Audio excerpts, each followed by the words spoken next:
हमारे prime minister और हमारे आर्मी चीफ भी यूएई पहुंच गए हैं। वहां पे सुना को $25 अरब की जो ट्रेड है वो आने वाली है। और इस दफ़ा क्योंकि सऊदियों ने और अमाराती और कुवैती तंग आ गए पाकिस्तान से, उन्होंने कहा यार आप हमें कहते हैं पैसे दो किस चीज़ के। पेश है कि यूएई ने पाकिस्तानियों के वीज़े बंद कर दिए हैं या उनमें खासी तादाद में कमी कर रहा था। कोई सऊदी अरब में भी जो जिन्होंने तैनात रहे हैं या यूएई में भी तैनात रहे हैं, तो उनका ये ख्याल था जी बकारी तो हमारे हैं, ये तो हमारा एक वैसे हमने नेशनल कैरेक्टर भी बनाया। वीडियोस आप देखें ना लाहौर से 100 किलोमीटर के फासले पे जो हो रहा है वहां पे तेजस जहाज है उनका, उसमें 73 साल का प्राइम मिनिस्टर 30 मिनट के लिए बंगलुरु के ऊपर वो फ्लाई करता है। उन्होंने भी फ्लाइट भरी है, इसको कहते हैं उड़ान भरना। इधर हमारे जो काकड़ साहब हैं उन्होंने भी उड़ान भरी है। ये लग्जरी जेट लाइनर में गए हैं खैरात मांगने के लिए। आपको लगता है कि ठीक है हम मुकाबले तो कर रहे हैं, लेकिन अगर हम एजुकेशन में और टेक्नोलॉजी में और इस तरह की चीजों में अगर भारत से मुकाबला करें तो क्या बेहतर नहीं होगा पाकिस्तान के लिए? मैम इस टाइम हम मुकाबला कर नहीं सकते इन चीजों में भी, मतलब हम अगर चाहें भी तो नहीं मुकाबला कर सकते। मेरी बात कुछ पाकिस्तानियों को बुरी लगेगी, लेकिन आप सोचें कि आप एक कंट्री से 100 साल इस टाइम पे पीछे हैं, यानी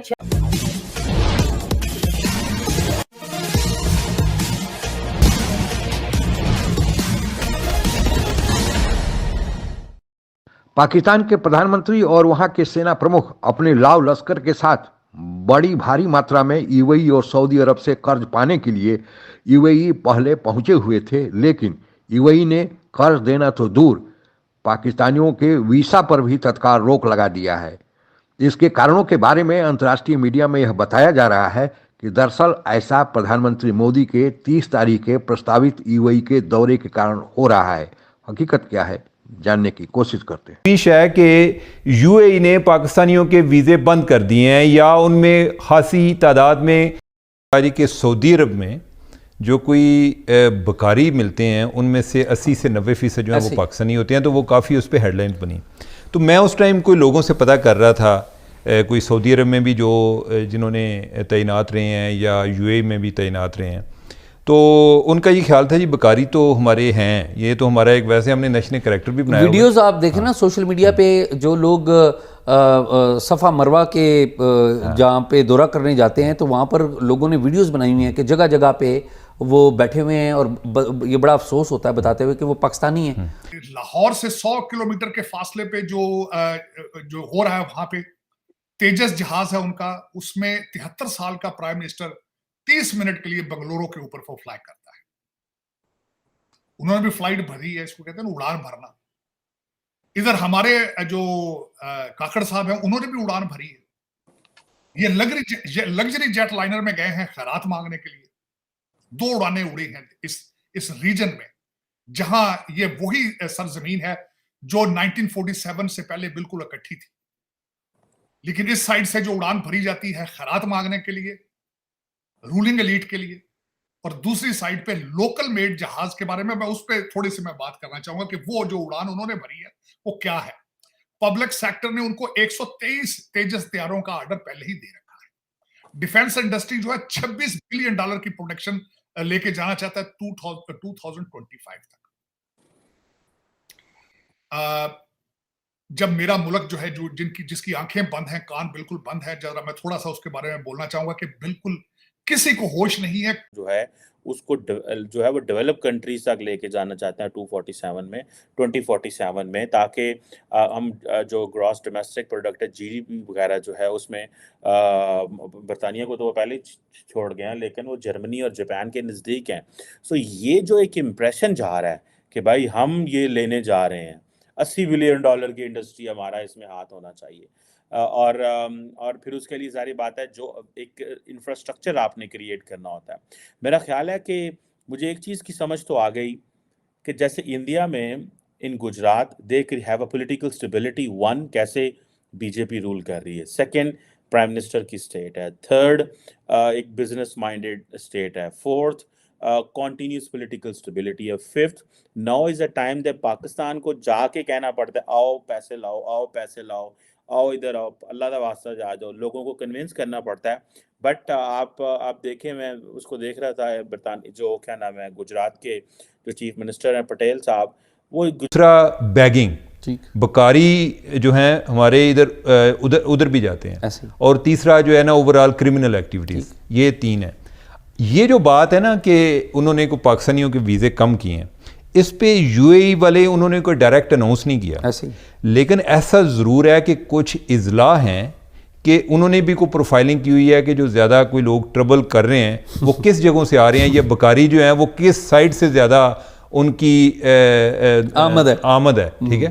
तो उन्होंने कोई 5 फिर मुझे तकलीफ होती है तो सिर्फ अपने आप को, मैं क्योंकि खुद मैं भी तो पाकिस्तानी हूं, मैं कौन सा फ्रेंच हूं।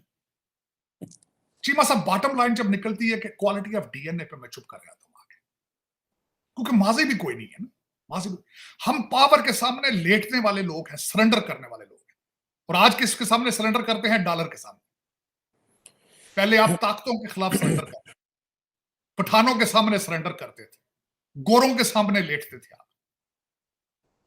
आज आप किसके सामने लेट रहे हैं? डॉलर के सामने लेट रहे हैं। तो जब माजी हो तो मुस्तकबिल होता है चीमा साहब, ये भी हमेशा जरा गौर में रखें, गौर से। जो हिस्ट्री आपको या मुझे पढ़ाई गई है, हमें बताया गया है कि बाबर हमारा हीरो था, अकबर हमारा हीरो था, गौरी है हमारा हीरो। आपने बजाय का नाम भी गौरी रखा है, लेकिन गलती से मैं बताना ये चाहूंगा कि आप गौरी नहीं है, यू डोंट रिप्रेजेंट गौरी। आप सबसे पहले अपनी शनाख्त देखें, अपने तशख्खुस देखें, who you are. Foreign heroes को नाम लेने से, नाम रखने से आप हीरो नहीं बन सकते। किसी कमतर जानवर को शेर की खाल पहनाने से वो शेर नहीं बन जाता। अपनी जिबिल्लत देखें पहले। 76 साल हो गए, अब किस 176 साल का वेट कर रहे हैं आप? किसका वेट कर? मैं क्वेश्चन करना चाहता हूं, जो जहाज में बैठ के लोग कुवैत गए हैं, यूएई गए हैं, जब आपका बर्तन नीचे से सारा फटा हुआ है, उसमें पानी ऊपर क्यों मजीद डाल रहे हैं आप? जब करप्शन से पैसा रुक ही नहीं रहा इस मुल्क के अंदर। प्रधानमंत्री मोदी यूएई के निमंत्रण पर 30 तारीख को अंतर्राष्ट्रीय स्तर पर जलवायु परिवर्तन के संबंध में होने वाली मीटिंग का, जिसका आयोजन यूएई कर रहा है, उसमें भाग लेकर मुख्य अतिथि के रूप में वहां पर अपने विचार रखेंगे। लेकिन इसके पहले ही पाकिस्तान के प्रधानमंत्री और वहां के सेना प्रमुख इस आशा के साथ यूएई पहुंचे हुए थे कि यूएई उन्हें कर्ज देगा, और इसके बाद इसी कर्ज में दूसरी किस्त के लिए सऊदी अरबिया का भी उनका दौरा होना था। लेकिन यूएई पहुंचते ही यूएई ने पहले पाकिस्तानियों के वीसा पर तत्काल रोक लगा दिया है। हालांकि इसको प्रधानमंत्री मोदी के दौरे से जोड़कर देखा जा रहा है, लेकिन यह भी बताया जा रहा है कि न केवल सऊदी अरबिया में बल्कि यूएई में भी जो पाकिस्तानी आते हैं वे अपराध में और भीख मांगने में वहाँ संलग्न हो जाते हैं। यही कारण है कि अब ऊब कर यूएई और सऊदी अरबिया ने दोनों ने धीरे धीरे पाकिस्तानियों के अपने यहाँ आगमन पर, उनके वीसा पर रोक लगा दिया है। रही बात कर्ज की, तो कर्ज देने की बात तो अभी दूर है, पहले तो पाकिस्तानी अपने लिए वीज़ा का जुगाड़ कर लें। आज के लिए बस इतना ही। जय हिंद। आप अगर हमसे जुड़ा रहना चाहते हैं तो कृपया मेरे चैनल को सब्सक्राइब करें तथा बेल आइकन भी दबा दें, ताकि नई वीडियो की जानकारी तुरंत आप तक पहुंच जाए। धन्यवाद। जय हिंद।